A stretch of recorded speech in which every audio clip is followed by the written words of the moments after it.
요즘 공직자들의 부패 사건들이 하루가 멀다 하고 터지고 있는데요. 뇌물 등을 받으며 이해관계자에게 유리한 행정행위를 하는 것도 문제지만 더 큰 문제는 바로 공직자 자신에게 이익을 주는 행위일 겁니다. 뉴스타파는 지난 6개월 동안 전국 지방자치단체장들의 부동산을 전수조사했습니다.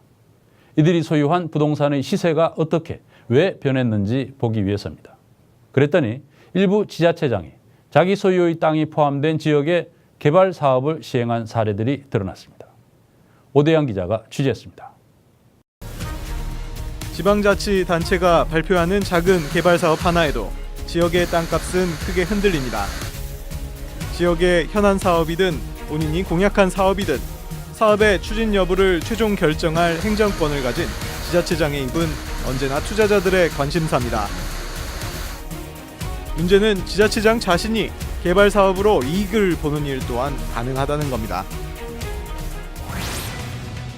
전국 256개 지자체장 가운데 상당수는 수십억 원대의 부동산을 보유하고 있습니다. 이 지자체장들의 부동산 가격은 어떻게 변했을까요? 지난 2015년 전국 집가 변동률은 2.4%, 지자체장들이 보유한 토지의 상승률은 같은 기간 6.8%로 3배 가까이 차이가 났습니다. 지난 6년 사이 보유 부동산 가격이 크게 올라 신고한 재산이 많이 불어난 지자체장들입니다.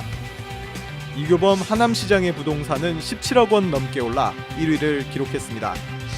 권민호 거제시장의 땅값은 6년 전보다 4배 넘게 올랐습니다. 상위 10%를 분석해보니 평균 65.5%의 땅값 상승을 누렸습니다.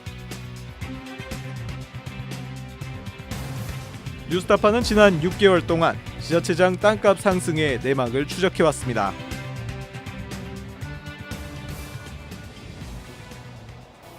일반 공장과 임야가 모여있는 서울 외곽의 한 토지입니다. 이곳의 지가는 최근 5년 동안 매년 수억 원씩이나 올랐다고 하는데요. 이곳 관할 지자체인 하남시가 이 지역에 친환경 복합단지를 개발하겠다고 발표했기 때문입니다. 문제는 이 땅의 주인이 바로 이 계획을 세우고 발표한 하남의 지자체장 이교범 시장이라는 점입니다. 전국 지자체장 가운데 가장 많은 부동산 평가 차익을 얻은 것으로 나타난 이교범 시장. 하남시에 보유한 부동산이 10,000제곱미터가 넘습니다. 이 시장은 이 땅으로 매년 3억 원가량의 평가 차익을 꾸준히 얻고 있습니다. 상승 요인이 되게 많아요. 지금부터 이게 복합 물류단지 들어간다니까 또 맹지만 또 사들이는 사람도 있어. 그거는 그래도 맹지는 또 보상이 괜찮게 나오거든. 예, 그거밖에는 없죠. 지자체 자체 내에서 이제 무슨 사업 계획이 나오면 상승하는 그런. 2011년 하남시는 이 시장의 핵심 공약사항에 따라 이 일대에 1조 원의 예산을 투입해 친환경 복합 물류단지를 개발하겠다고 발표했습니다. 개발의 걸림돌이었던 그린벨트 해제가 가시화되면서 땅값은 요동쳤습니다. 현재는 민간 사업자가 나타나지 않아 보류된 상황. 하지만 하남시가 추진 의지를 갖고 있는 이상 언젠가 다시 사업이 추진될 것이라는 기대가 사그라들지 않고 있습니다. 작년부터 이제 다시 그거를 하자 그러니까 다시 좋아지고 있죠. 이 시장은 현재 그린벨트 내 LPG 충전소 인허가 비리에 연루돼 구속 기소된 상태. 하남시 측은 이 시장이 이 땅을 상속받았을 뿐 개발 계획과는 무관하다는 입장을 밝혔습니다. 지난해 예천구는 지역의 오랜 현안이었던 신청사 이전을 결정했습니다. 때문에 신청사가 들어설 예정인 이곳 대심리 일대에는 투자 바람이 불기도 했습니다. 그런데 문제는 이 신청사 이전을 결정한 이현중 군수가 이곳 대심리에 노른자 위 땅을 갖고 있다는 겁니다.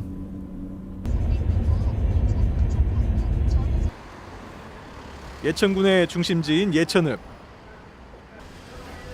지역 경기 침체로 고심하는 상인들에게 군청 이전 소식은 황당하기만 합니다. 비트든지 말든지 자기 산 뭐 지나오면 그래도 길이 이거 군수 몇 대 군수 지났던까요. 이 모델링 전부 수십억 들어갔다 했는데 오늘날 갑자기 내려간다고 이렇게. 다 죽는다는데 지금보다 다 죽는다고 봐야지. 20여 년 전 예천군은 지금의 신청사 부지를 매입했지만 막대한 이전 비용과 주민 여론의 반대 때문에 사업은 보류됐습니다. 다시 청사 이전이 거론된 것은 2014년. 현직 이현중 군수가 재선에 성공한 직후였습니다. 2017년까지 총 사업비 500억 원을 들여 지난해 완공된 경북도청을 빼닮은 신청사를 완공하겠다는 것이 군의 계획입니다. 군청 이전 발표 이후 침체된 예천읍의 분위기와 달리 대심리 일대에는 투자 바람이 불었습니다. 이쪽으로 집값은 뭐 많이 올랐죠. 군청이 아무래도 이쪽으로 대심리 쪽으로 이전이 없는 거니까 대심리 쪽으로는 집값은 항상 하시고 10년 전하고 하면은 뭐 한 300~400% 올라갔다고 해야죠. 때문에 군청 이전으로 덕을 보는 건 지역 주민이 아닌 외부 투자자들이라는 말이 나오는 지경. 그 사람들 현지는 거의 없죠. 이게 저게 20년 전에 그 군청 발표하고 그때 외지 사람들이 다 매입해 놓은 것들이니까. 이현중 군수는 이곳 대심리의 중심지에 있는 시외버스 터미널 부지의 주인입니다. 대심리에 투자 바람이 불면서 이 군수의 부동산 평가액은 6년 새 74.7%, 10억 원 이상이 올랐습니다.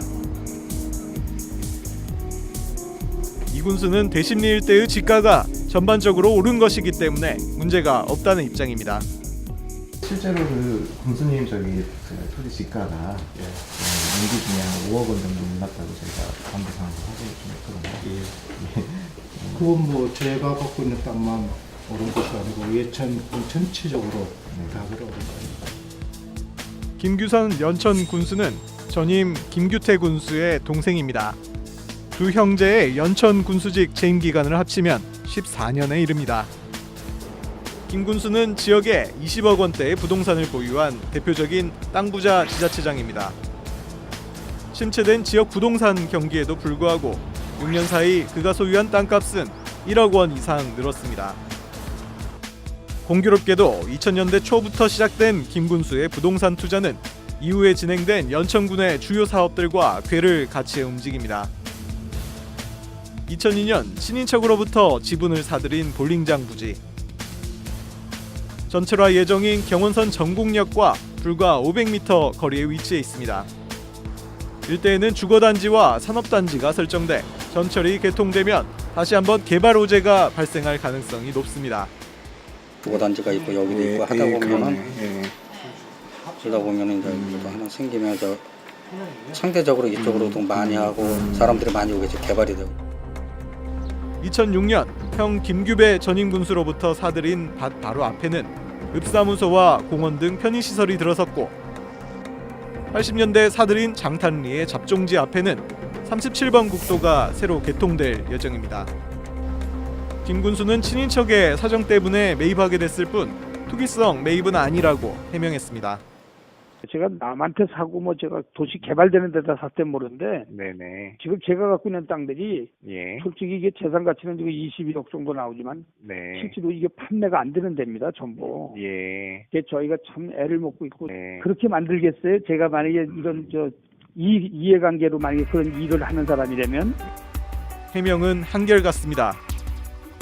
하지만 분명한 사실은 유권자들은 지자체장들에게 행정적 판단을 위임했을 뿐 그 판단으로 이익을 챙기는 것까지 허락하진 않았다는 점입니다.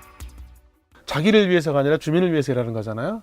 그렇기 때문에 반드시 내가 어떠한 직무를 수행할 때 그 결과가 그 의사결정을 하는 공직자나 단체장한테로 돌아가면 안 되는 겁니다.